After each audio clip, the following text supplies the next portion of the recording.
जो सरकारी वकील ही होता है वही अपने सारे फैक्ट को कोर्ट के सामने रखता है कि कैसे उसको केस चलाना, मतलब ओपनिंग ऑफ द केस कौन करता है? पब्लिक प्रोसिक्यूटर ही करता है, तो सरकारी वकील ही करता है, प्राइवेट एडवोकेट नहीं करता है। प्राइवेट एडवोकेट केवल मदद करने के लिए है, असिस्ट करने के लिए है, जिससे सरकारी वकील को केवल सहायता मिले। अच्छा, इस मामले में माननीय सुप्रीम कोर्ट द्वारा जो है तमाम विधि व्यवस्थाएं दी गई हैं, जैसा कि ज्ञान सिंह बनाम स्टेट ऑफ पंजाब में माननीय सुप्रीम कोर्ट ने स्पष्ट किया है कि heinous is the serious offence of crime against the society, not against the an individual, ऐसा सुप्रीम कोर्ट ने कहा है। इस पे क्या कहना चाहेंगे आप? हाँ, मतलब राजराम जी से पूछिए इसके बारे में। राजधानी जी, जैसा माननीय सुप्रीम कोर्ट ये कहती है कि भाई जो किसी के साथ घटना होती है वो सिर्फ जो है एक व्यक्तिगत व्यक्ति के साथ नहीं होती है बल्कि पूरे समाज के साथ होती है। इसमें सरकार का एक सामाजिक दायित्व बनता है कि इस मामले को जो है स्ट्रिक्टली फॉलो करे और माननीय सर्वोच्च न्यायालय के आदेश के अनुपालन में जो है लोगों को न्याय दिलवाया जाए। इस बारे में आप क्या कहना चाहेंगे?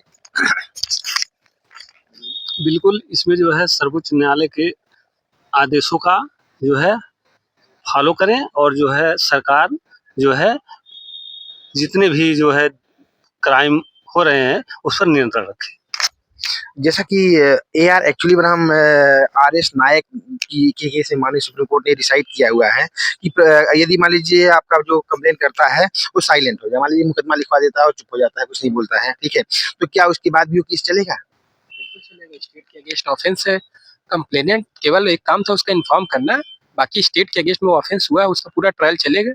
कंप्लेनेंट अगर मान लीजिए हॉस्टाइल हो जाता तो क्या पूरा मुकदमा थोड़ी ना हो जाता? अगर वो प्राइवेट, देखिए 482 सीआरपीसी में और 528 बीएनएसएस में हाई कोर्ट के पास ये पावर है कि प्रोसीडिंग को क्वेश करे, क्रिमिनल प्रोसीडिंग का। अगर उसको लगता है कि इससे सोसाइटी में कोई हार्म मैसेज, गलत मैसेज नहीं जाए, जैसे 321 की जो सीआरपीसी की प्रोसीडिंग होती थी, जो पहले की सरकार गवर्नमेंट आती थी वो क्या करती थी, उसे वापस ले लेती थी जो उसके फेवरेबल पार्टीज होते थे। लेकिन प्रेजेंट टाइम में जो बीएनएसएस आने के बाद भी 321 सीआरपीसी के कॉन्सेप्ट में जो बीएनएसएस में अमेंडमेंट है उसमें यह है कि अगर जज को ये चीज लगता है कि ये पब्लिक इंटरेस्ट के लिए और जस्टिस के लिए गलत है, सोसाइटी में गलत मैसेज जाएगा, तो जज भी उसको परमिट नहीं करते। तो कहने का मतलब है कि ये पॉसिबिलिटीज नहीं। रिसेंट एक जजमेंट में ऑनरेबल सुप्रीम कोर्ट ने हरियाणा बनाम भजनलाल सरकार में कहा है कि FIR रद्द करना एक अपवाद की भावना में है। पुलिस FIR अगर दर्ज कर चुकी है तो बाद में दबाव या समझौता नहीं बनाया जा सकता है। क्या इसमें इसके बारे में क्या कहना है आपके बारे में?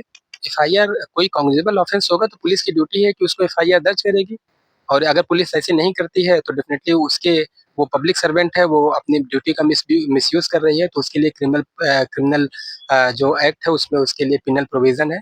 तो अगर कॉग्निजेबल ऑफेंस है, पुलिस का काम है उसको कंप्लीट करना और जांच करना, जांच करने के बाद में ना, क्योंकि वो स्टेट के अगेंस्ट में कोई ऑफेंस होता है तो ये सारी चीजें हैं कि वो उसको मैंडेटरी है कि वो इन्वेस्टिगेशन करे और अपनी रिपोर्ट कोर्ट के सामने सबमिट करे।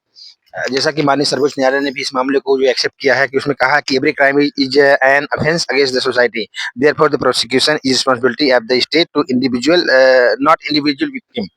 सो इसमें माननीय समय समय पे माननीय सर्वोच्च न्यायालय ने भी इस मामले को जो है गाइडलाइन किया है और एक स्टेट केस कैसे चलता है और किस तरह से प्रोसीडिंग होती है, क्या क्रियाकलाप रहते हैं, एफआईआर करता है, फिर बाद में उसका इन्वेस्टिगेशन होता है, उसकी जांच होने के बाद जो उसकी एक आरोप पत्र प्रेषित किया जाता है, बाद में माननीय न्यायालय उसको संज्ञान लेता है और माननीय न्यायालय के संज्ञान लेने के बाद फिर एक प्रॉपर एविडेंस ट्रायल चलता है जिसमें सब लोग अपना एविडेंस प्रोड्यूस करते हैं और दोनों पक्ष की हियरिंग को सुनने के बाद अपना फाइनल आर्गुमेंट देती है। तो इसमें कहीं न कहीं जो घटना होती है, कुल मिला के जो इसका सार है कि कोई भी अगर समाज में घटना होती है तो कहीं न कहीं एक व्यक्ति के विरुद्ध सिर्फ नहीं होती है, बल्कि वो पूरी सोसाइटी के विरुद्ध होती है। इसलिए पूरी सोसाइटी की जो सुरक्षा की ज़िम्मेदारी है वो स्टेट की, गवर्नमेंट की है, सरकार की है, इसीलिए इस केस को सरकार बनाम विक्टिम किया जाता है। और मिलते हैं नेक्स्ट वीडियो में कुछ रोचक नई जानकारी के साथ। पूरी टीम पे नमस्कार, हर हर महादेव।